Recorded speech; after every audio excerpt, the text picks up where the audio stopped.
नमस्कार, मी सुद्धा महाराष्ट्र खबर न्यूज मध्ये आपल्या सगळ्यांचं स्वागत।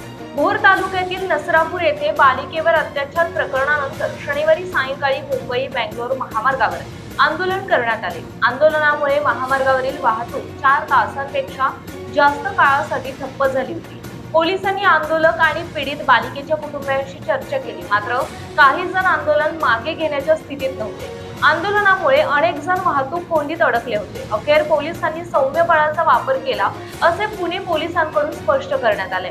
नसरापूर प्रकरणानंतर शनिवारी सायंकाळी महामार्गावरील नवले पूल परिसरात आंदोलन करण्यात आलं।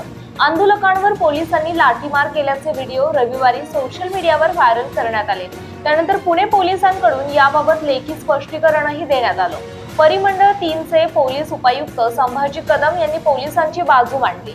नसरापूर अत्याचार प्रकरणानंतर शनिवारी दिवसभर पीडित बालिकेच्या कुटुंबियांशी सातत्याने संवाद साधण्यात येत होता। कुटुंबीय थकले होते। पोलिसांनी प्रशासनाने त्यांना लेखी आश्वासन दिले होते। कुटुंबियांचे आंदोलन संपवण्याची इच्छा होती। महामार्गावरील नवले पूल परिसरात गर्दी झाली होती। काही जण आंदोलन मागे घेण्यास तयार नव्हते। पोलीस आयुक्त अमितेश कुमार यांच्यासह प्रशासनातील वरिष्ठ अधिकाऱ्यांनी त्यांच्याशी वेळोवेळी संवाद साधला, मात्र काही जण अडवणूक करण्याच्या भूमिकेमध्ये होते। कुटुंबियांच्या लेखी आश्वासन दिल्यानंतर त्यांना सुरक्षितपणे वाहनापर्यंत पोहोचवण्यात आले।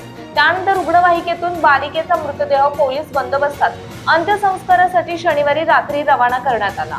आंदोलन करणारे काही जण ठाम होते। त्यांना पांगवण्यासाठी सौम्य बळाचा वापर करण्यात आला आणि गर्दी हटवण्यात आली, असे पोलीस उपायुक्त संभाजी कदम यांनी प्रसिद्धीस दिलेल्या निवेदनात म्हटलंय।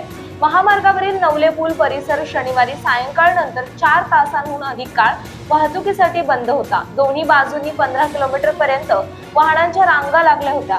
हजारो प्रवासी वाहतूक कोंडीत अडकून पडले होते। त्यात महिला आणि लहान मुले होते। रुग्णवाहिका कोंडीत अडकून पडल्या होत्या। पोलिसांनी हे आंदोलन संयम राखून हाताळले आहे, असे पोलीस उपायुक्त कदम यांनी नमूद केले। नसरापूर अत्याचार प्रकरण संवेदनशील आहे। पुणे ग्रामीण पोलिसांकडून या प्रकरणाचा तपास सुरू आहे। आरोपीला कठोर शिक्षा व्हावी यासाठी पोलिसांकडून प्रयत्न सुरू आहेत। तपास प्रक्रियेत पीडित बालिकेच्या कुटुंबियांना विश्वासात घेण्यात आलंय। त्यांना न्याय मिळवून देण्यासाठी पोलीस कटिबद्ध आहेत। नागरिकांनी पोलीस तसेच न्याय यंत्रणेवर विश्वास ठेवावा, असे आवाहन पुणे पोलिसांकडून करण्यात आले।